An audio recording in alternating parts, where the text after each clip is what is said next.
Topic है। चलिए बेटा, आज का टॉपिक ईथर है, अगर आपको याद हो। ईथर, ये चैप्टर 18, चैप्टर 18 का टॉपिक है बेटा, चैप्टर नंबर 18। ठीक है, ईथर है, ईथर इसका टॉपिक है। ये असल में जो केमिस्ट्री का जो सेकंड ईयर का जो बुक है चैप्टर 18, इसमें 3 टॉपिक है। एक अल्कोहल है, अगर आप देखेंगे अल्कोहल है, अल्कोहल है, फिनॉल है, और थर्ड वन ईथर। तो हमने अल्कोहल और फिनॉल पहले पढ़ लिया था।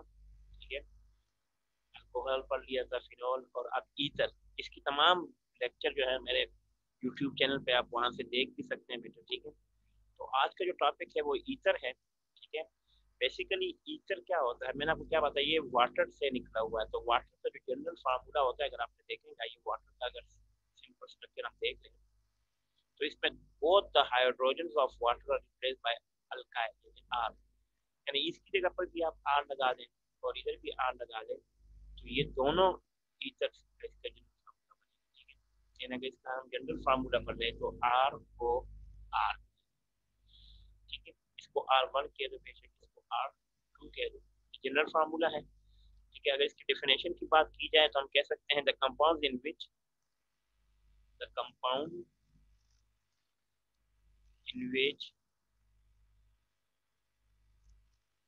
compound in which both hydrogen atoms are both hydrogen atoms are replaced, both hydrogen atoms are replaced, इनको हम रिप्लेस कर, ठीक है, R replace by alkyl, by alkyl या अराइल भी हो सकता है, अराइल, अल्काइल और aryl group is called ether. ये तो ईथर की डेफिनेशन, ईथर की ऑर्गेनिक केमिस्ट्री कि जब आप इन बोथ इसको बेटा, ये वाटर का स्ट्रक्चर है, वाटर में से दोनों हाइड्रोजन को आप आर से रिप्लेस कर दें, ठीक है, या बेंजीन के रिंग से रिप्लेस कर दें, तो ये ईथर की बनेगी। ठीक है बेटा, ये तो हमने इसको, ये तो बड़ा इजी सा था। चलिए नेक्स्ट, अब हम आएंगे कि ईथर का जो जनरल फार्मूला है ईथर का, तो मैंने आपको बता दिया कि जो ईथर का जनरल फार्मूला है वो आर और आर। ठीक है, अब इसकी हम जी सर। क्लासिफिकेशन पढ़ेंगे। अगर हम इसकी बेटा क्लासिफिकेशन की बात करें ना, तो इसकी क्लासिफिकेशन 2 तरह की होती है। इसकी जो क्लासिफिकेशन है ना वो टाइप्स, तो 2 टाइप्स कौन कौन सी है उसको हम आज पढ़ लेते हैं। देखो जो 2 टाइप्स है ना, या तो एक सिमेट्रिकल होगा, या इसमें आप ये कह सकते हैं कि टाइप नंबर 1 में R1 is equal to R2, या R2, sorry R1, R1 is not equal to R2। जो R1 is equal to R2 होता है, हम इसको सिमेट्रिकल भी कहते हैं, we can call it symmetrical, हम इसको सिमेट्रिकल भी कहते हैं, यानी ये इक्वली डिवाइड हो सकता है। और ये अनसिमेट्रिकल होगा, अनसिमेट्रिकल। मैं एग्जांपल के तौर पर, जैसे अगर आप एग्जांपल ले लें, R1 is equal to R1 R2, अगर ये हम एग्जांपल ले लें, जैसे ये CH3 है, ये O है और ये CH3 है। अब ये यहाँ पे जो ये R है और ये भी R है, यानी एक R ये है और एक R ये है, तो ये दोनों आपस में सिमेट्रिकल है। तो इसलिए हम कह सकते हैं कि this is R1 and this is R2। ये मिथाइल है, ये मिथाइल है, तो इसका नाम क्या बनेगा, dimethyl ether. The name will be dimethyl ether. ठीक है, ये तो इसका हो गया नाम। इस तरह डाईइथाइल भी हो सकता है, यानी अगर आप ये CH3 लिखते हैं एक साइड पे, CH2 और ईथर और फिर CH2 और CH3, तो आप ये देखेंगे कि ये वाला साइड जो है ना, ये यहाँ से लेकर ये R है, इसको R1 कह दो, और ये जो राइट साइड है इसको हमने R2 कह दिया, तो ये भी इक्वल है दोनों आपस में, यानी R1 is equal to R2, और नाम क्या बनेगा, यही इथाइल, यही इथाइल, तो डाई इथाइल। बहुत इजी सा टॉपिक है ये। ठीक है, ये 2 कैटेगरी है। एक कैटेगरी ये हो गई, दूसरी कैटेगरी में क्या होगा, जब R1 is not equal to R2, जैसे ये CH3 है और ये O है और इस साइड पे CH2 और CH3 ले लें। अब अगर इसको मैं इंसर्कल कर दूं बेटा, ये देखो ये CH3 है और ये आपके पास क्या है, CH3 CH2 है, तो ये मीथाइल है आपके पास, दिस इज मीथाइल, ये आपके पास ईथाइल है। अब ईथाइल, मीथाइल और ईथर इसका नाम होगा, नाम क्या होगा, ईथाइल, मीथाइल, ईथर। अब इसमें ये R1 है, ये मीथाइल जो है ना ये R1 है और ईथाइल R2 है, तो R1 और R2 इज नॉट इक्वल, तो हम ये कह सकते हैं कि this is the best example of R1 and R2 both are not equal. ठीक है, बहुत इजी सा है, ईथाइल, मीथाइल, ईथर नाम आ सकता है। नाम में ई पहले आएगा, आप कहोगे सर मीथाइल ईथाइल कह सकते हैं, नहीं, क्योंकि ई में अल्फाबेटिकल ई पहले आता है, तो ई पहले लिखना है और एम बाद में आता है, तो इसको प्रायोरिटी ऑर्डर में हम ऐसे। ठीक है, चलो नेक्स्ट। इसी तरह ये तो हमने दो क्लासिफिकेशन पढ़ ली। अब इसका जो सबसे इंपॉर्टेंट चीज होती है ना, वो नोमेनक्लेचर होता है। ठीक है, नोमेनक्लेचर जिसमें कॉमन लाइन सिस्टम हमने पढ़ा हुआ है। नोमेनक्लेचर, नोमेनक्लेचर एक सिस्टमेटिक नाम है, किसी भी ऑर्गेनिक कंपाउंड को नाम देने के लिए सिस्टम है। ठीक है, तो ये दो, इसकी तो आपको पता भी है, टू टाइप्स होती है, हमने बहुत पहले भी ये पढ़ा हुआ है। टू टाइप्स कौन कौन सी नोमेनक्लेचर की होती है, एक कॉमन नेमिंग सिस्टम होती है, कॉमन नेमिंग सिस्टम, इसमें कॉमन नेम आप देते हैं, और दूसरा आप सिस्टम जो होता है वो आयुर्वेदिक नेमिंग सिस्टम होता है, international union of pure and applied chemistry. ये दो सिस्टम आपके पास है, आयुर्वेदिक सिस्टम और कॉमन नेमिंग सिस्टम। तो कॉमन नेमिंग में तो अगर हम वैसे कोई भी देख लें, कॉमन नेमिंग में कैसे आता है, मिसाल दे रहा हूँ, अगर आपके पास यही अभी जो हमने पढ़ा, अगर मैं इसको ये समझ लूँ, ये CH3 ले लूँ, ये CH2 ले लूँ, ठीक है, ये O हो गया, और CH2 ले लूँ, और ये CH। अब आप इसमें देखें, ये आपके पास यहाँ से लेकर यहाँ तक, ये आपके पास क्या है, इथाइल है, यहाँ से यहाँ तक आपके पास ये इथाइल, तो हम कह सकते हैं di ethyl ether, di ethyl ether. तो ये कॉमन नेमिंग है, इसको CN यानी कॉमन नेमिंग सिस्टम कहते हैं। ठीक है, लेकिन जब हम इसके साथ प्रोपॉक्सी पॉक्सी वगैरह नाम लिखेंगे, जैसे भी मैं एक और नेमिंग सिस्टम लिखूंगा, जैसे आयुर्वेदिक नेमिंग सिस्टम में, ठीक है, आयुर्वेदिक आयुर्वेदिक आयुर्वेदिक नेमिंग सिस्टम की जब हम बात करेंगे, बेटा इसमें हमने क्या चीजें देखनी है, हमने बड़ा इंपॉर्टेंट सा देखना है कि ये जैसे कंपाउंड का नाम क्या है। अगर एग्जाम में नेम लिखने को आ जाता है सर, कोई ऐसा क्वेश्चन आ जाता है जिसमें आप हमें, हमेशा हमारे आयुर्वेद पास को टिक चॉइस है, करेंगे, याद आयोपैक को, आयुर्वेद, को पिक करेंगे। जी बिल्कुल। ठीक है सर, जैसे ये CH3 थैंक यू है, सर। ये CH2 है, अगर यही नाम आ जाए, ठीक है, अब नाम तो हमने चलो वो तो सिंपल सा कह दिया ना, ठीक है।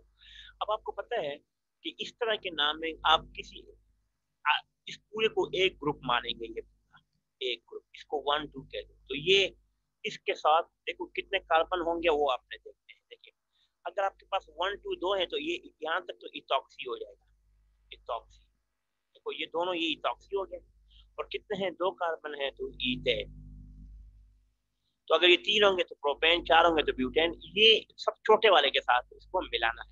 ठीक है, ये भी आपने याद रखना है।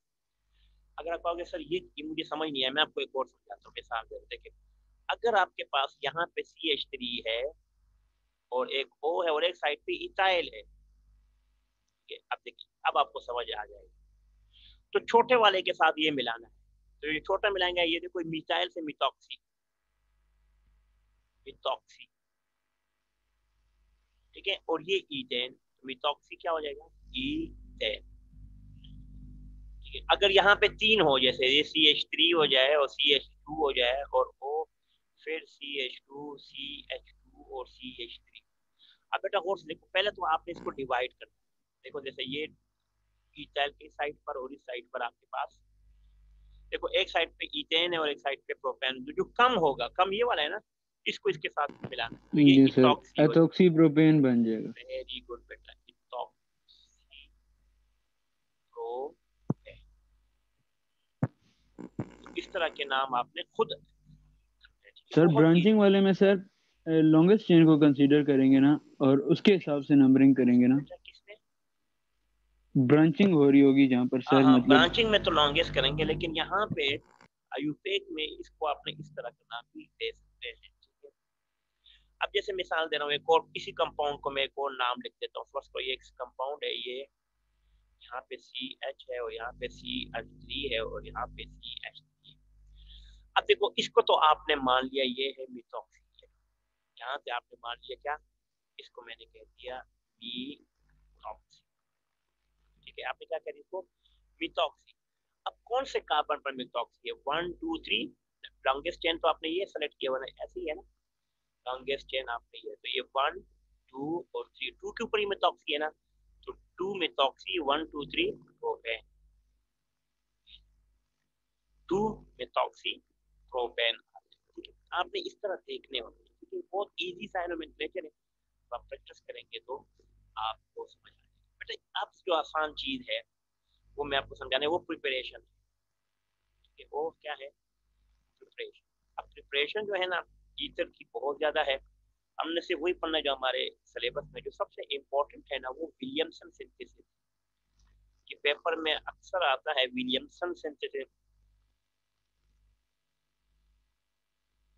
ठीक है। तो विलियमसन सिंथेसिस है, पेपर में बहुत आता है।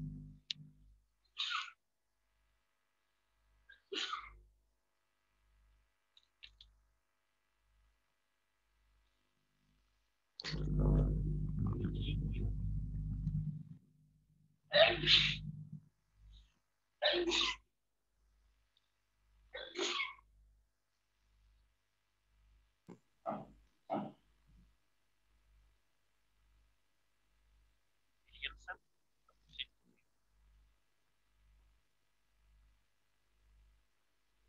सर पानी पी लें सर।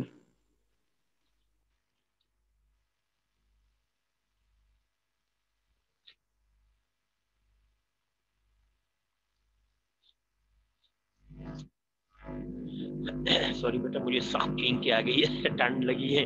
सर सर पानी पी लें सर। अभी जाऊंगा तो फिर पानी पीऊंगा। अच्छा, ये देख लो, ये तो मैंने आपको विलियमसन सिंथेसिस बता दिया। अच्छा, इसकी कोई फायदा है बेटा, जब भी आपको सिमेट्रिकल ईथर बनाना, याद रखना विलियमसन सिंथेसिस कब जरूरी होता है, जब आप सिमेट्रिकल, यस सर। जितने भी आप सिमेट्रिकल ईथर बनाए ना, तो ये उसके लिए बहुत जरूरी है।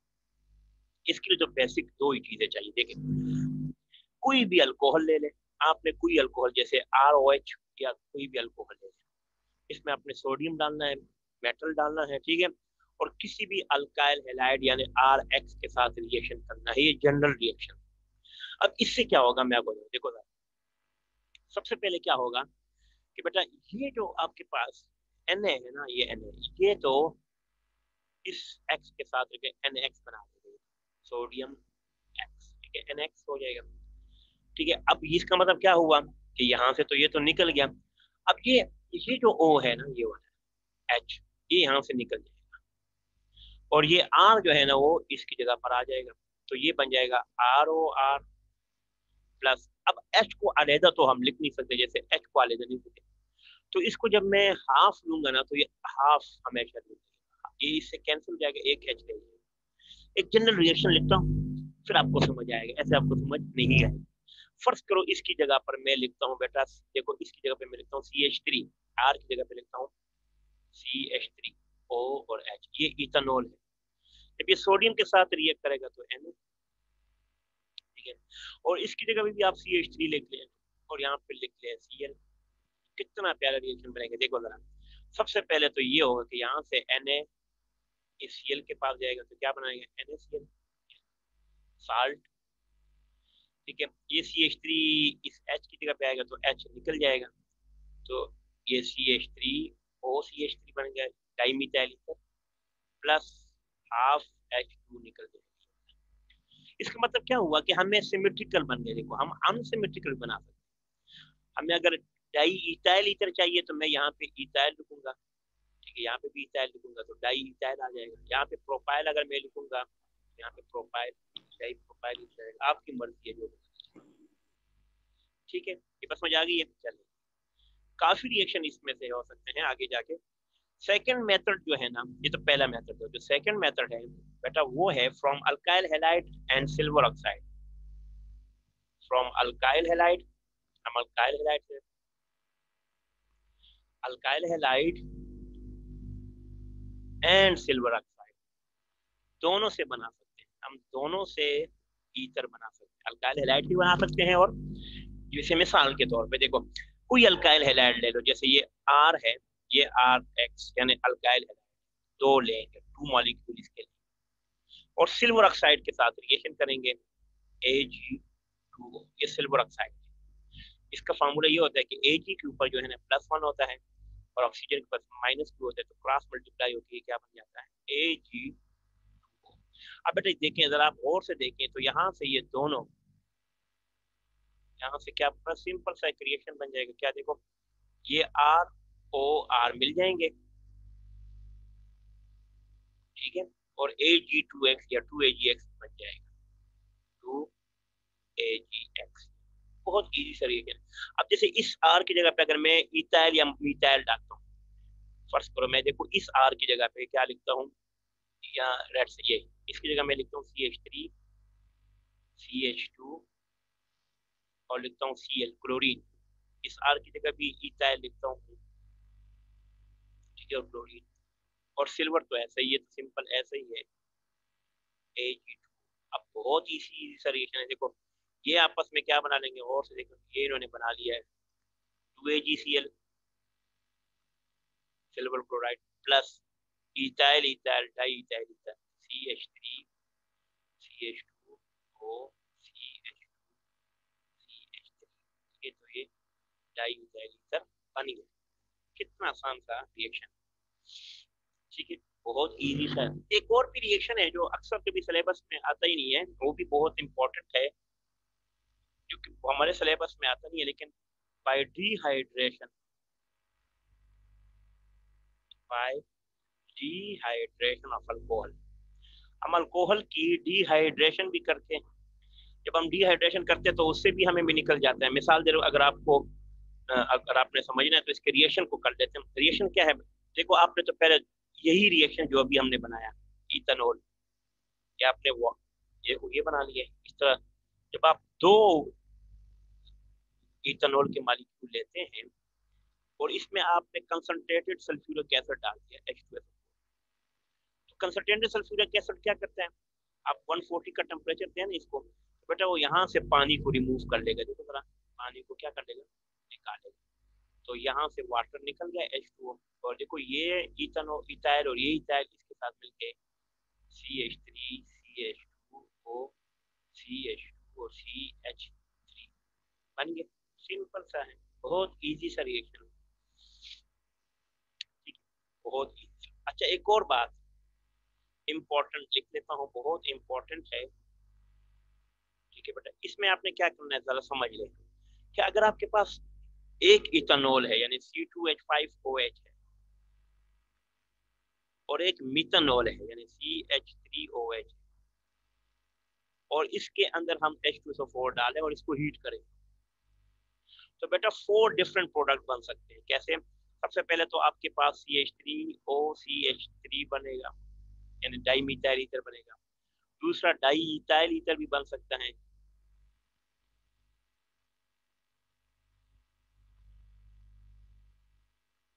तीसरी चीज क्या बन सकती है, इथाइल मिथाइल ईथर बन सकता है। जी सर, और और आखिर साथ में H2 निकल जाएगा सर। आप देखो 1 2 3 4 different products are form.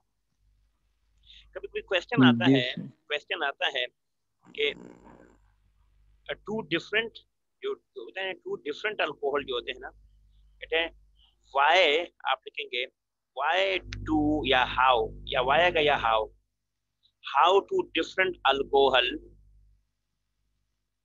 Give 3 different ether, 3 different ether. तो आपको ये रिएक्शन याद होना चाहिए, 140 का टेम्परेचर हो या जो हीट करो या जो भी है।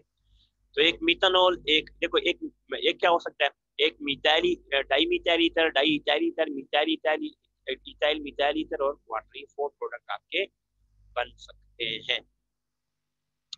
चलो एक छोटा सा topic, physical properties of ether भी आपको समझ आ जाए। ईथर की बेटा फिजिकल प्रॉपर्टीज हमें पता होती है, जो फिजिकल प्रॉपर्टीज होती है ये टेम्पररी होती है, ठीक है, परमानेंट नहीं होती, कुछ होती है ईथर की। कौन कौन सी है? एक तो ये कलरलेस होती है, colourless sir, low boiling, highly very inflammable compound due very to good, oxygen sir. Okay. एक तो कलरलेस है, दूसरा क्या होता है, लो जी बॉइलिंग सर। पॉइंट होती है इसके, लो भी एंड होता है। Highly inflammable compounds very good, highly, इसको आग लग ड्यू टू, जाती है ना, हाईली। जी sir, due to the presence of oxygen I think so. हाँ बिल्कुल बेटा, इनफ्लेमेबल, ये डबल एम आता है, जो भी आता है, लेकिन हाई फ्लेवर कंपाउंड होती है। इसी तरह और भी है, ये क्या करते हैं, इस पे एक और क्वालिटी क्या होती है कि ये फैट्स और ऑयल को क्या करते, डिसॉल्व करती है। It has the ability to dissolve fats in oil, to dissolve fats in oil. Fats और ऑयल जितने भी होते हैं ना, उसके अंदर ये डिसॉल्व हो जाता है, यानी इसको सॉल्व कर लेता है, ये भी इसकी प्रॉपर्टी। अच्छा, ईथर जो होती है ना, ये किसके अंदर सॉल्युबल होती है? ईथर जो है ना, कंसंट्रेटेड H2SO4 के अंदर सॉल्युबल है, ये भी याद रखना, ठीक है। इसमें ऑक्सीजन वगैरह होती है। दूसरी लोअर लोअर जितने भी लोअर ईथर्स होते हैं ना, जितने भी छोटे ईथर्स होते हैं ना, ये क्या होता है, acts as an anaesthetic, acts as an anaesthetic, anaesthetic. Anaesthetic की स्पेलिंग शायद देख ले बेटा, कोई मिस्टेक होती है तो ठीक है, बेहोश करने के लिए होती है, बेहोश करने के लिए बेटा, चेक कर लेना कि अच्छा, इस तरह ethers are lighter than water. Ethers होते हैं ना, आर लाइटर देन वाटर, से ज्यादा लाइटर होते हैं। तो ये हमारे छोटे से टॉपिक था जो हमने बता दिया है, ठीक है। केमिकल प्रॉपर्टीज होगी तो इंशाल्लाह कल डिस्कस करेंगे। यहाँ तो कोई क्वेश्चन है तो बेटा आप पूछ सकते हैं, कोई क्वेश्चन नहीं है? Thank you Farhad, thank you, अपना ख्याल रखिएगा, जज़ाकल्लाह। यस सर, अल्लाह हाफिज़ सर, थैंक यू सर, अल्लाह हाफिज़ सर।